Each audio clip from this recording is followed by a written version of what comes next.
Tantor Audio, a division of Recorded Books, presents Maya, 9th edition, by Michael D. Coe and Coe Houston.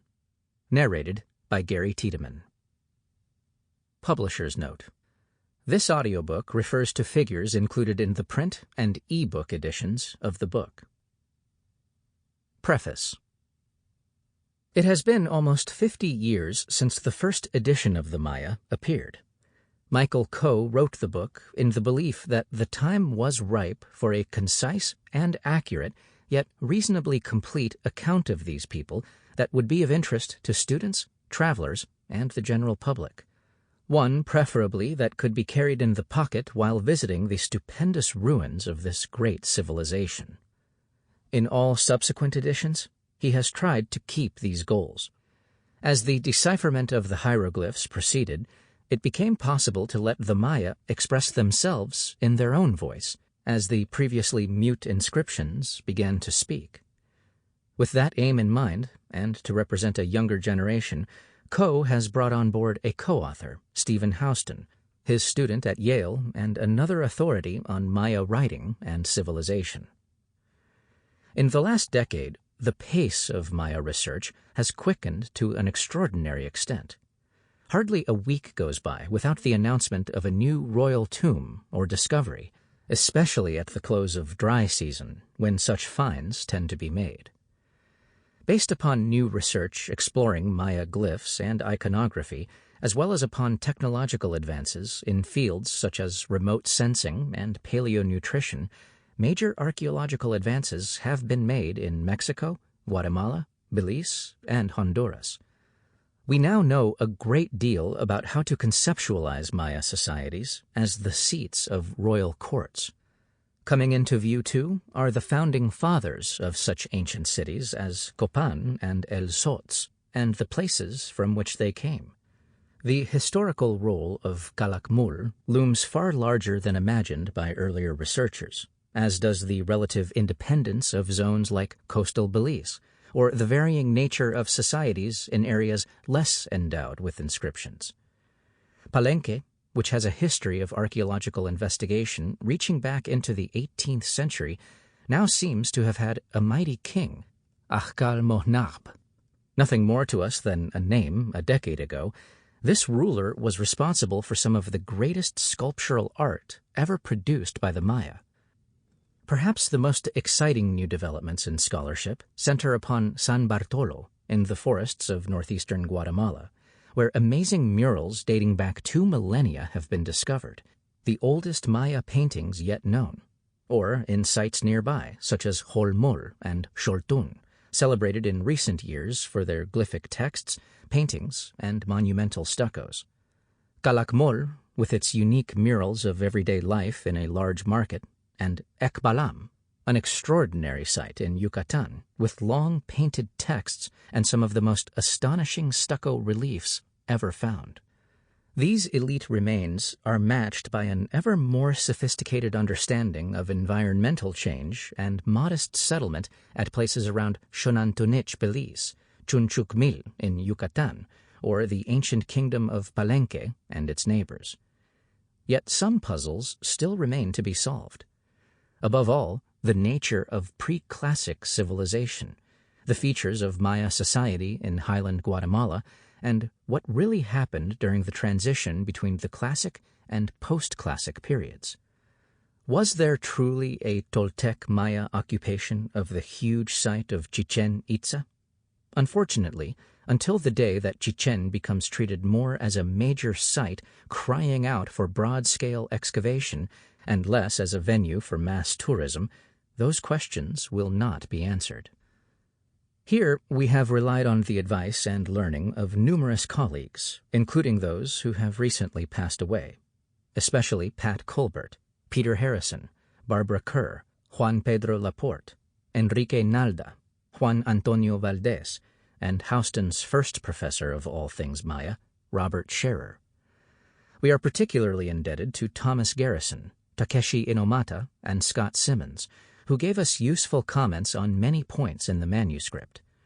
Others on whom we have relied for new information, but they may not always know this, are Jamie Ah, Tim and Cheryl Beach, Marcelo Canuto, Arlen and Diane Chase, Ramon Carrasco, Oswaldo Chinchilla Mazariegos, John Clark, George Cowgill, Francisco Estrada Belli, Claudia Garcia des Lauriers, Charles Golden, Heather Hurst, Scott Hudson, David Geroliman, Justin Kerr, Bridget Kovacevic, Rodrigo Liendo Stuardo, Simon Martin, Sam Marin, Mary Miller, Sofia Paredes Mori, Jorge Perez de Lara, Michelle Rich, Rob Rosenzweig, Frauke Zachse, Catarina Santacilia, William Saturno, Andrew Scherer, David Stewart, Carl Taub, Alex Tokovenin, Ben Watkins, David Webster, Brent Woodfill, Mark Zender, and Jaroslav Shralka. However, if there are mistakes in this book, they are ours alone. A word about words. Here, glottalized consonants are indicated by a following apostrophe, as in ka'ak, fire. The only exceptions to these new rules will be the names of sites so well known in the literature and to students and tourists that it would be confusing to change their spelling, such as Tikal, which logically ought to be Tikal. Throughout, vowels have about the same pronunciation that they have in Spanish.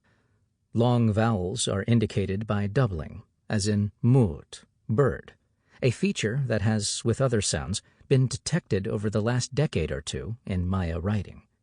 Unglottalized consonants are pronounced approximately as in English, with these exceptions. Apostrophe. The glottal stop in initial position or between two vowels. It most closely resembles the double T in the Cockney English pronunciation of bottle, bottle. H. A glottal fricative, as in German ach or Bach. Q.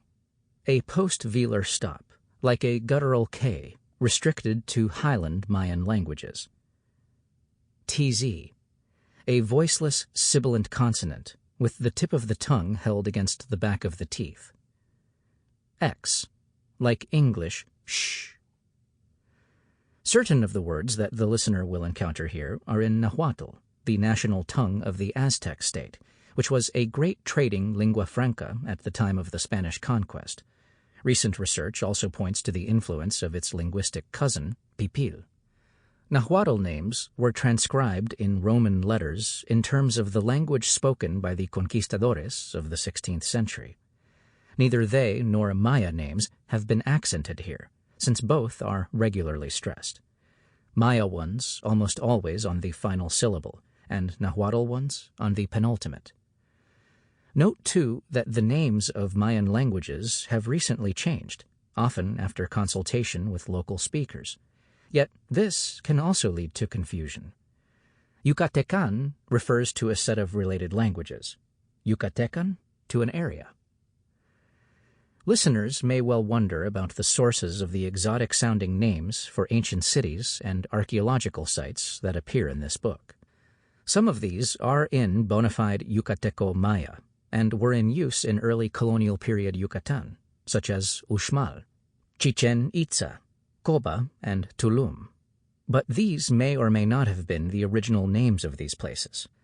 Acanque, Ekbalam, and Mayapan in Yucatan definitely were so. Others are patently Hispanic.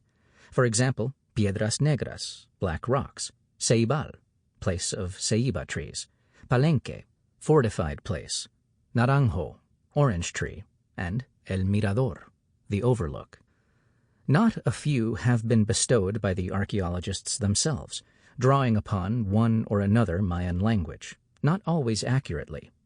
Among these are Bonampak, Washaktun, Shunantunich, Kaminalhuyu, and Takalik Abah.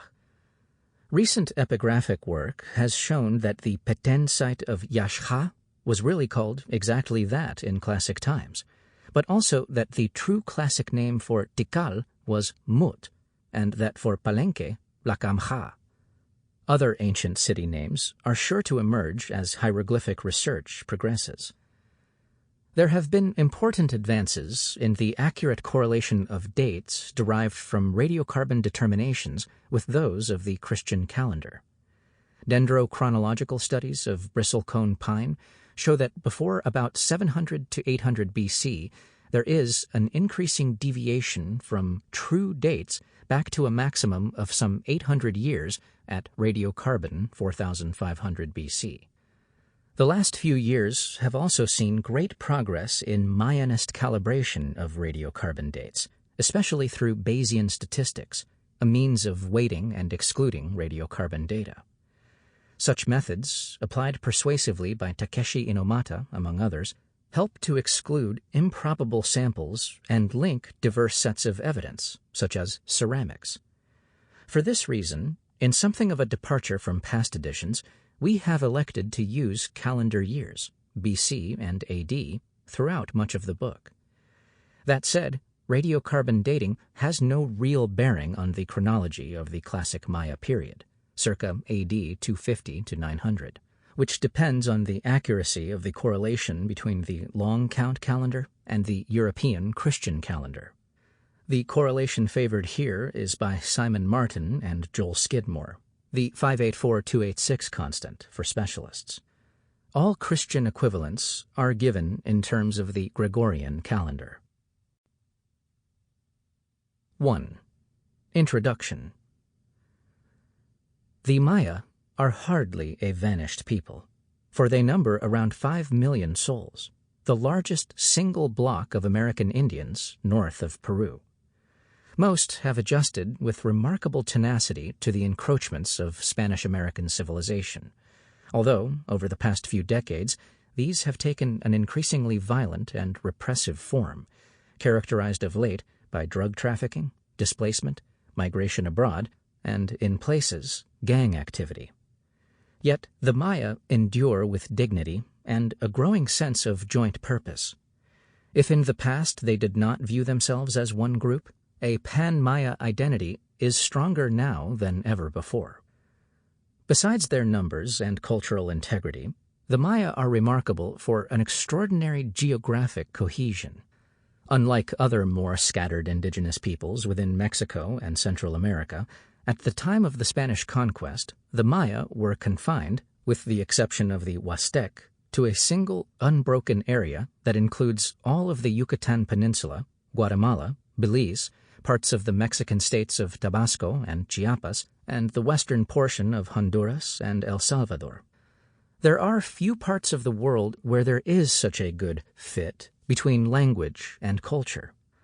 A line drawn around the Mayan-speaking peoples would contain all those archaeological remains and hieroglyphic texts assigned to the ancient Maya civilization.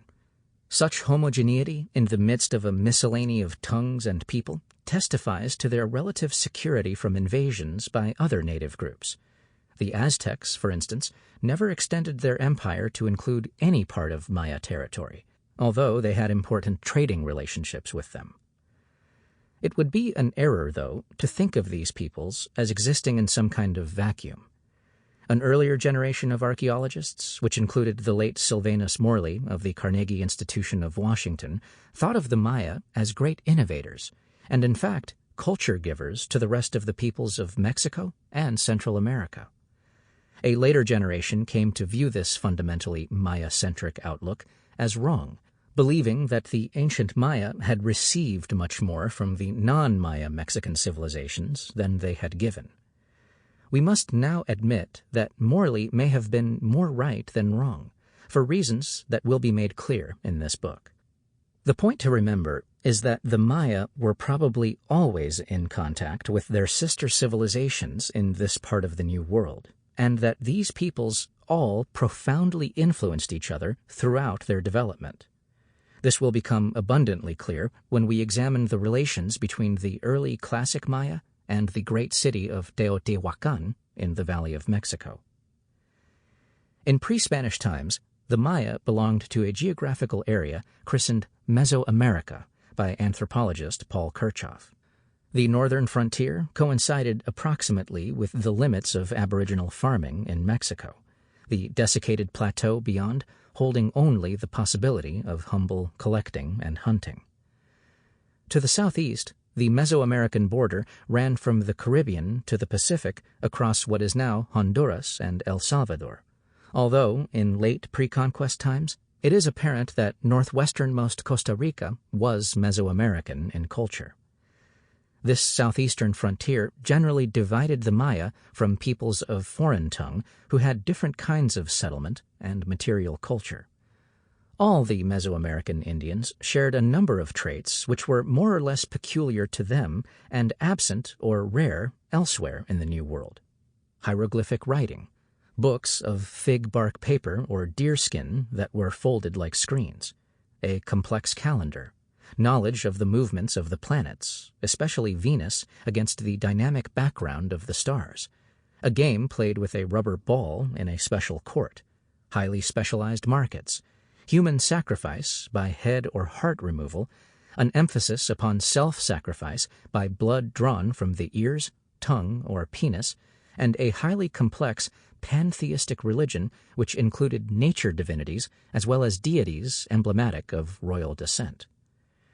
All Mesoamerican religions imagined a cosmic cycle of creation and destruction, and a universe with specific colors and gods assigned to the 4 cardinal points and to the center. This was an area with close interaction and settled life going back for millennia, and remaining vibrant up to the conquest and later. While there are profound differences between the subsistence base of the lowlands and that of the highlands, the ancient foursome of maize, beans, chili peppers, and squash formed then, as it still does, the basis of the Mesoamerican diet. Of course, these foods were widely spread elsewhere, from the southwestern United States to Peru and Argentina in pre-conquest times, wherever native cultures had moved beyond a level of semi-nomadic lifeways. In Mesoamerica, nonetheless, the preparation of maize is highly distinctive.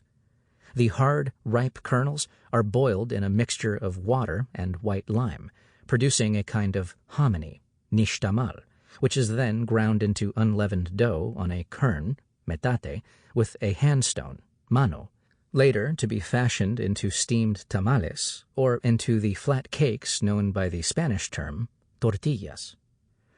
The latter, perhaps introduced into the Maya area in late pre-conquest times from Mexico, are characteristically toasted on a clay griddle, comal, which rests upon a 3-stone hearth. The importance of the nixtamal process cannot be overstressed. Maize is naturally deficient in essential amino acids and in niacin, a member of the vitamin B complex. A population whose diet consisted solely of untreated maize would be malnourished and particularly prone to developing pellagra, a vitamin deficiency disease which can cause dementia and even death. Cooking with lime in Mesoamerica and the American Southwest, or with ashes in North America, enhances the balance of essential amino acids and frees the otherwise unavailable niacin. Without the invention of this technique, no settled life in Mesoamerica would have been possible. The development of more productive varieties of maize also seems to have triggered large-scale increases in population, a topic to be explored in chapters 2 and 3. Given the similarities among the diverse cultures of Mesoamerica, one can only conclude that its peoples must share a common origin, so far back in time that it may never be brought to light by archaeology. Yet there is some consensus among archaeologists that the Olmecs of southern Mexico had elaborated many of these traits beginning over 3,000 years ago, and that much of complex culture in Mesoamerica has an Olmec origin. It is also reasonable to assume that there must have been an active interchange of ideas and things among the Mesoamerican elite over many centuries, a state of affairs which can be documented in the terminal classic epoch thanks to recent research. This in itself would tend to bring about cultural homogeneity. It was out of such a matrix of cultural innovation and contact that Maya civilization was born. The setting.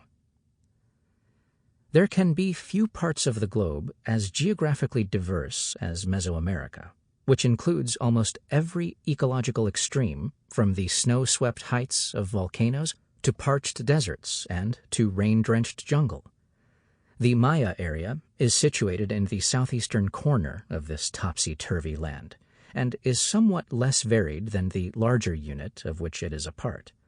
High-altitude tundra is not found, and deserts are confined to narrow stretches along the upper Rio Negro and middle Rio Motagua. Tropical forest is, or was, more extensive here than in Mexico outside the Maya area. There are really two natural settings in the land of the Maya, highlands and lowlands. In their geology, their animal and plant life, and the form that human cultures took within them, these are well set off from each other. The Maya highlands, by definition, lie above 1,000 feet, 305 meters, and are dominated by a great backbone of both extinct and active volcanoes, some over 13,000 feet, 3,960 meters in altitude, which curves down from southeastern Chiapas toward lower Central America. This mighty cordillera has been formed principally by massive explosions of pumice and ash of Tertiary and Pleistocene age that have built up a mantle many hundreds of feet thick, overlain by a thin cover of rich soil. Millennia of rain and erosion have produced a highly dissected landscape, studded with deep ravines between steep hogback ridges. But there are a few relatively broader valleys, such as those of Guatemala City, Quetzaltenango, and Comitán, which have long been important centers of Maya life. To the north of the volcanic cordillera is a band of even more ancient igneous and metamorphic rocks, and beyond this a zone of Tertiary and Cretaceous limestones, which, in the more humid country bordering the lowlands, takes the fantastically eroded appearance of a Chinese landscape. Isolated to the northeast are the Maya Mountains, a formation of similar antiquity. Highland rainfall is dependent, as in the rest of the New World tropics to the north of the equator, upon a rainy season which lasts roughly from May through early November. Trade winds bring storms from the Atlantic and Caribbean, the areas most intensely heated by the sun during this time of year. The rainy season follows a double-peaked distribution in both the highlands and lowlands, with the heaviest falls in June and October. For the highlands, the greatest rainfall is registered along the Pacific slopes of Chiapas and Guatemala, a zone noted in pre-conquest days for its cacao production, which flourishes under moist conditions. In general, however, the precipitation for the Maya highlands is no greater than for the temperate countries of northern Europe. The highland flora varies according to soil and topography. On the dry tops of slopes and ridges, pines and grasses dominate, while further down in the wetter ravines, oaks flourish. Compared with that of the lowlands, the wild fauna is not especially abundant, but this may be due to the far denser human occupation. Native farming practices in the highlands are quite different from those of the lowlands, although inhabitants of both regions depend upon the burning of unwanted vegetation and upon rest periods for farm plots. The moderate fallowing practiced in the highlands depends on the position of the field on the slope, with only about 10 years of continuous cultivation possible in higher fields, after which the plot must be abandoned for as many as 15 years, while at lower altitudes, up to 15 years continuous use with only a 5-year rest is practicable. In densely populated areas of highland Guatemala, almost all the available land may be cleared or in second growth. Today, commercial agriculture, including cattle ranching and the cultivation of fruit, flowers, vegetables, and coffee sent to North America, crowds out more traditional agriculture. Several kinds of maize are planted over the year. Tilling is by furrowing, and, after the sprouts have appeared, by making hillocks. In these maize fields, or milpas, secondary crops like beans and squashes or sweet manioc are interplanted, as well as chili peppers of many sizes, colors, and degrees of hotness.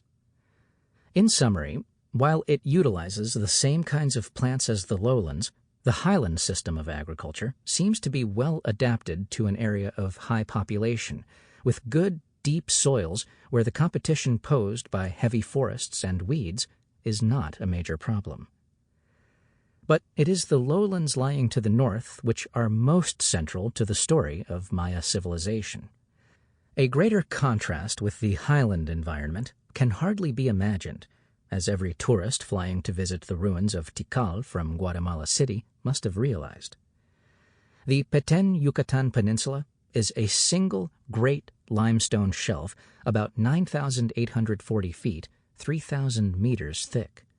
It juts up into the blue waters of the Gulf of Mexico, which borders it on the west and the north. Its reef-girt eastern shores face the Caribbean. These limestones must have risen from the sea over a period of some 30 million years. The uplift has been the greatest in the older Petén and Belize region of the south. The topography here is more rugged, with broken karst hills rising above the plain. As one moves north to Yucatan itself, the country becomes flatter. It looks like a featureless green carpet from the air, but this is deceptive, for on foot, the pitting of the porous limestone is all too apparent. In the northern reaches of the peninsula, the only notable topographical variation is the Puuc Range, a chain of low hills no more than a few hundred feet high, strung out like an inverted V across northern Campeche and southwestern Yucatan. In this general region, a 6-mile-wide meteor collided with Earth 66 million years ago, creating the Chicxulub crater and, in its margins, an area abounding in sinkholes today. Its impact was global, causing the mass extinction of all dinosaurs other than the ancestors of birds. Unlike the Sierra to the south, there are few permanently flowing rivers in the lowlands, except in the west and in the southeast, where extensive alluvial bottomlands have been formed. The Great Usumacinta, with its numerous tributaries, is the most important system, draining the northern highlands of Guatemala and the Lacandon country of Chiapas, twisting to the northwest past many a ruined Maya city before depositing its yellow silts in the Gulf of Mexico. Sizable rivers flowing into the Caribbean are the Motagua, which on its path to the sea cuts successively through pine and oak-clad hills, cactus-strewn desert, and tropical forest; the Belize River, the New River, and the Rio Hondo, which separates Belize from Mexico. The lowland climate is hot, uncomfortably so toward the close of the dry season. In May come the rains, which last until December, but compared with other tropical regions of the world, these are not especially abundant. In much of the Petén, for instance, only about 70 to 90 inches, 178 to 229 centimeters, fall each year, and moving north to Yucatan, there is a steady decrease from even this level. Nor are these rains reliable. In bad years, there may be severe droughts. Really heavy precipitation is, however, found in the far south of the Petén and Belize, in the Lacandon country of Chiapas, and in the Tabasco plains, which are covered with great sheets of water during much of the summer. For this reason, they were largely shunned by the pre-conquest Maya. Lakes are rare in the lowlands, especially in the Yucatan Peninsula. The absence of groundwater in many regions makes thirst a serious problem.